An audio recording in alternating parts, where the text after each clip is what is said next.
ഭക്തിയോഗം കൽക്കി രൂപികളായിരിക്കുന്ന എല്ലാ നാരായണന്മാർക്ക് ഭഗവത്ഗീതാ പാഠം 14 സ്വാഗതം. ഞാൻ നിങ്ങളുടെ സ്വന്തം ഷീലായപ്പൻ എന്ന കൽക്കി രാമൻ. ഇന്ന് നമ്മൾ ഭഗവത്ഗീതയുടെ 5-ാമത്തെ അധ്യായമായ കർമ്മ സന്യാസി യോഗത്തിലെ 18-ാമത്തെ ശ്ലോകമാണ് പഠിക്കാൻ പോകുന്ന. ഈ ശ്ലോകം എന്താണെന്ന് നോക്കാം. വിദ്യാവിനയ സമ്പന്നേ ബ്രാഹ്മിണേ ഗവിഹസ്തിനി ശുനി ചൈവശ്യ പാകേ ച പണ്ഡിതാ സമദർശനഃ.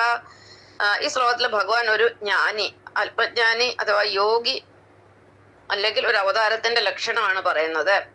അപ്പൊ യോഗി എന്ന് പറയുന്നത് നമ്മൾക്കിപ്പോ യോഗികളൊക്കെ കണ്ട എല്ലാവരും മനുഷ്യരായിട്ട് തോന്നത്തുള്ളൂ. ഇപ്പൊ എന്നെ കണ്ടാൽ നിങ്ങൾക്ക് സാധാരണ മനുഷ്യരായിട്ടല്ലേ തോന്നുള്ളൂ. പക്ഷെ അങ്ങനെയല്ല, നമ്മുടെ മനസ്സിന്റെ ഒരു പൊട്ടൻഷ്യാലിറ്റി അല്ലെങ്കിൽ അതിന്റെ ഒരു വേവ് ലെങ്ത്, അതിന്റെ ഫ്രീക്വൻസി ഒന്നും മറ്റൊരാൾക്ക് ആക്കാൻ പറ്റുകയില്ല. എത്രമാത്രം കൺട്രോളിങ് പവർ ഉണ്ടെന്നുള്ള ഒരു യോഗിക്ക് എന്ത് വിചാരിച്ചാലും യോഗിക്ക് അത് സാധിച്ചെടുക്കാൻ സാധിക്കും. കാരണം അവർക്ക് അത്രയ്ക്കും വലിയ മൈൻഡ് കൺട്രോളിങ് പവർ ആണുള്ളത്. ആ ഒരു പവർ കൊണ്ടാണ് ലോകത്തിനെയൊക്കെ പരിധിക്ക് ഒരു യോഗിക്ക് കൊണ്ടുവരാൻ സാധിക്കുന്നത്. അപ്പൊ യോഗിയുടെ ലക്ഷണം ഇതാണ്: വിദ്യാവിനയ സമ്പന്നെ.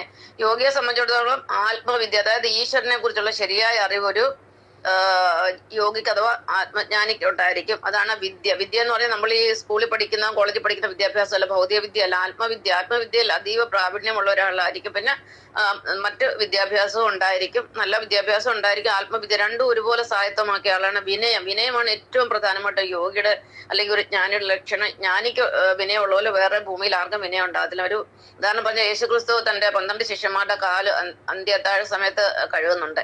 ശ്രീകൃഷ്ണ ഭഗവാന് പിന്നെ കുചേലന്റെ കാല് കഴിയിട്ടുണ്ട്. ഇതൊക്കെ വിനയത്തെയാണ് സൂചിപ്പിക്കുന്നത്. അതേസമയം ഇന്ന് നമ്മൾ കാണുന്ന യോഗികളെല്ലാം പിന്നെ ആൾദൈവങ്ങളെല്ലാം ശിവയോഗികളാണ്. ഇവര് അവരുടെ കാല് മറ്റുള്ളവരെ കൊണ്ട് പൂജിപ്പിക്കുകയും അവരുടെ കാല് കഴിക്കുകയും ഒക്കെ ചെയ്യുന്നതാണ് അവരുടെ സ്വഭാവം. കാരണം അവർക്ക് അഹങ്കാരമാണ് കൂടുതൽ. അതേസമയം ഒരു വിഷ്ണുയോഗി അങ്ങനല്ല. മറ്റുള്ളവരുടെ കാല് തൊട്ട് തൊഴാനൊന്നും വിഷ്ണുയോഗിക്ക് ഒരു മടിയില്ല. ഞാൻ എന്റെ കുഞ്ഞുനാൾ തൊട്ട് എന്നോട് ആരും പറഞ്ഞിട്ടില്ല ഏത് പ്രായമുള്ളവരുടെ കാലും ആരുടെ അടുത്ത് എന്നറിയിച്ച് എൻ്റെ കാല് തൊട്ട് തൊഴുന്ന എൻ്റെ ഒരു ശീലമാണ്. എനിക്ക് ഒരിക്കലും ഒരു നാണക്കേട് തോന്നിയിട്ടില്ല മറ്റൊരാളുടെ കാല് തൊട്ട് വന്ദിക്കുമ്പോഴേ.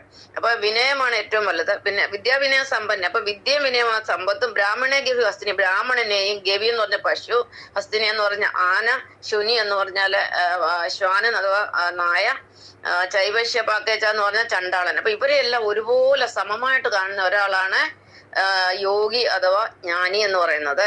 അപ്പൊ ബ്രാഹ്മണനെയും പശുവിനെയും ആനയെയും പട്ടി അഥവാ നായയെയും ചണ്ടാളനെയും ഒരുപോലെ കാണുന്ന ഒരാളാണ് ഒരു യഥാർത്ഥ ജ്ഞാനി അഥവാ പണ്ഡിതൻ.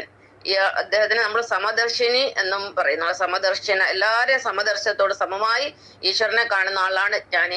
ജ്ഞാനിക്ക് യാതൊരു വ്യത്യാസമില്ല. ഇപ്പൊ ഞാൻ തന്നെ നിങ്ങൾക്കറിയാലോ, ക്രിസ്തുമതത്തിന് കല്യാണം കഴിച്ചു, ദളിതിനെ കല്യാണം കഴിച്ചു. ഇതൊക്കെ എനിക്ക് ആവുന്ന എന്തുകൊണ്ടാണ്? കാരണം നമുക്ക് ആ ഒരു ഈശ്വരജ്ഞാനം ഉള്ളതുകൊണ്ട്, എല്ലാം തുല്യരാണെന്നുള്ള ബോധം ഉള്ളതുകൊണ്ടാണ്. അപ്പൊ ഇതാണ് ഈ പാഠത്തിന്റെ അർത്ഥം. നന്ദി.